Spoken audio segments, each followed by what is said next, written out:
Yumi, Yumi, Yumi, iglan blom talem se. Yumi, Yumi, Yumi, olman blom Vanuatu. C'est au mois de novembre 1997 que j'ai rencontré pour la première fois les professeurs francophones des îles Vanuatu. 3 d'entre eux sont venus un lundi soir dans mon atelier conte rue Raisin. Je les ai invités à prendre place parmi nous. Je leur ai demandé leur nom en espérant qu'ils ne soient pas trop difficiles à prononcer. Ils s'appelaient Léo, Walter et Marcel. Que de bons moments nous avons passés ensemble, que de contes nous avons échangés un peu timidement, et dont j'ai gardé la trace par mes enregistrements. J'ai rencontré le groupe lors de séances de contes au Silec. Ils étaient une vingtaine d'hommes et de femmes, séparés comme à l'église. L'une des enseignantes, une sœur, m'a rappelé que la colonisation par les bons pères, par les missionnaires, était affaire récente. Je me souviens, un jour, j'ai amené 3 de ces enseignantes qui étaient curieuses de me suivre dans une animation dans une maison de retraite à Malade-Taverne dans la Haute-Loire. Et dans la voiture, nous avons ensemble chanté « Tantum ergo sacramentum » et bien d'autres chants religieux qu'elles avaient appris auprès de ces bons missionnaires. Je me souviens de cette soirée mémorable dans la maison de quartier du Cré de Roc. Ils avaient voulu, pour nous faire plaisir, pour nous remercier, nous donner un aperçu de leur culture, de leurs chants, de leurs danses. On était au mois de décembre. Et par-dessus leurs chauds vêtements d'hiver assez hétéroclites, ils avaient mis une pagne avec des plumes qu'on était allé leur chercher dans les poulaillers de la Loire. Et Léo, accompagné de sa guitare, avait chanté un chant de piroguier. J'ai eu beaucoup de peine à reconnaître dans ce chant traditionnel des îles Vanuatu « À la claire fontaine ».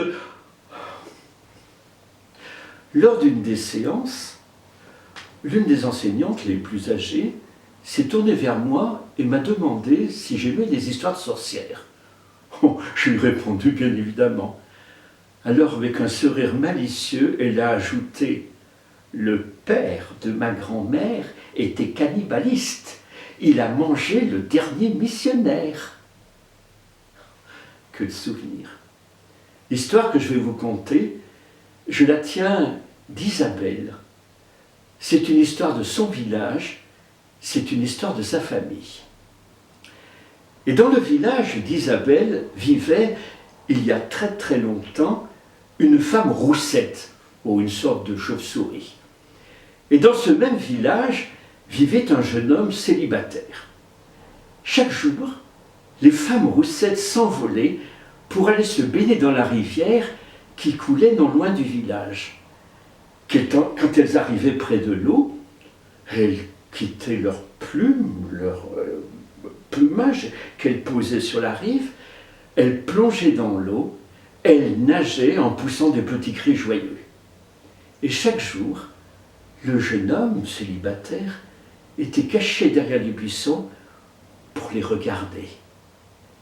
Il les regardait jusqu'à ce qu'elles sortent de l'eau, qu'elles reprennent leur plumage et qu'elles s'enfuient et qu'elles s'envolent sous leur forme d'oiseaux.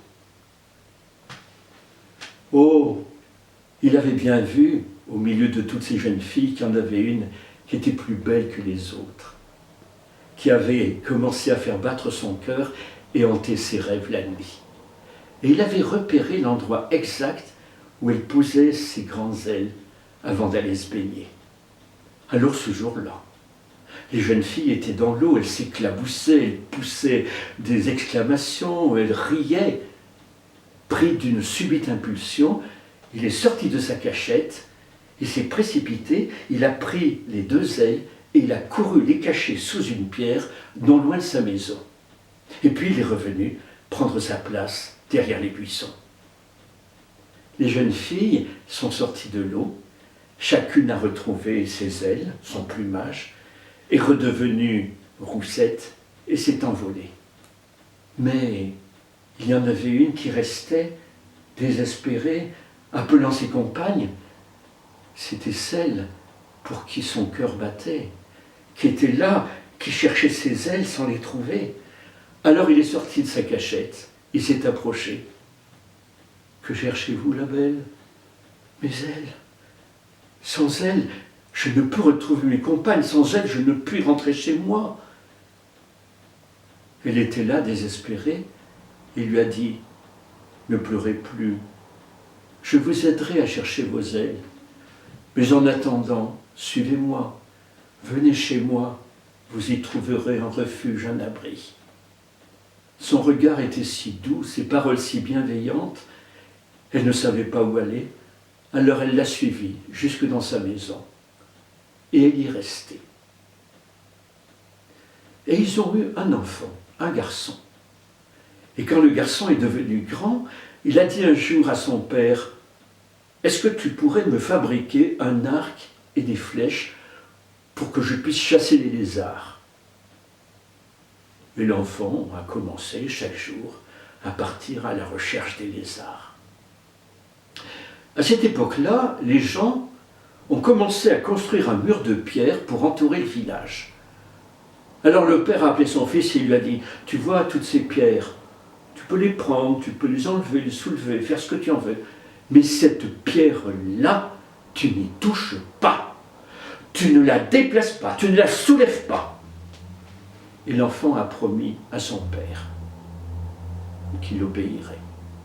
Mais un jour, il poursuivait un lézard, il l'a vu disparaître sous une pierre, cette pierre justement que son père lui avait demandé de ne pas toucher. Il a soulevé la pierre et là, il a vu deux ailes d'oiseau, deux ailes de roussette.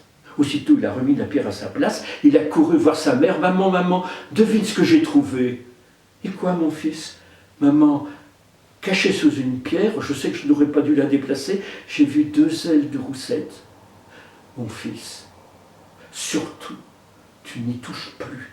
Tu laisses ces ailes bien cachées sous cette pierre et tu n'en parles à personne, et surtout pas à ton père. »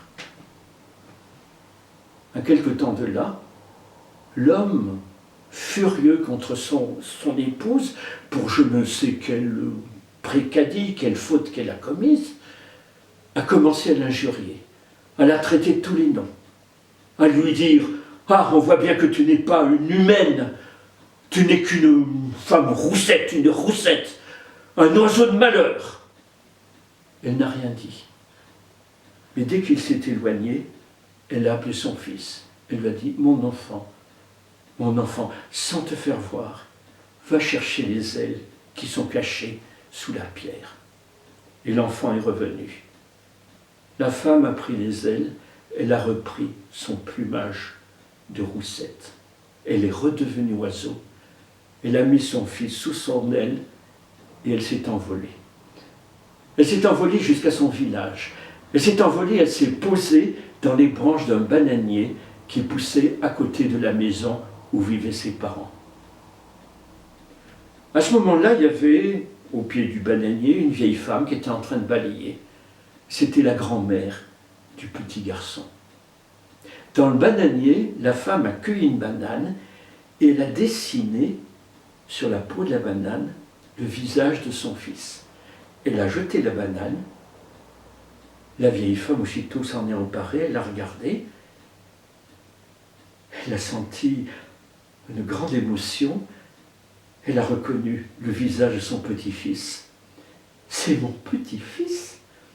À ce moment-là, la femme dans le bananier a cueilli une seconde banane, elle a dessiné son propre visage, elle a jeté le fruit à terre, la grand-mère s'en est emparée, elle l'a reconnu. C'est le visage de ma fille. Elle a levé les yeux, elle a vu sa fille, son enfant. Elle leur a fait signe de descendre. Et la femme et son fils sont restés là, chez ses parents, dans son village. Ils ont été très heureux. Elle n'est jamais retournée au village des hommes. Et à la fin de cette histoire, Isabelle, qui me l'avait racontée, s'est tournée vers moi et m'a dit « Cette femme roussette, c'est l'ancêtre de notre famille. » Le lendemain, Isabelle était absente. Je ne l'ai plus jamais revue.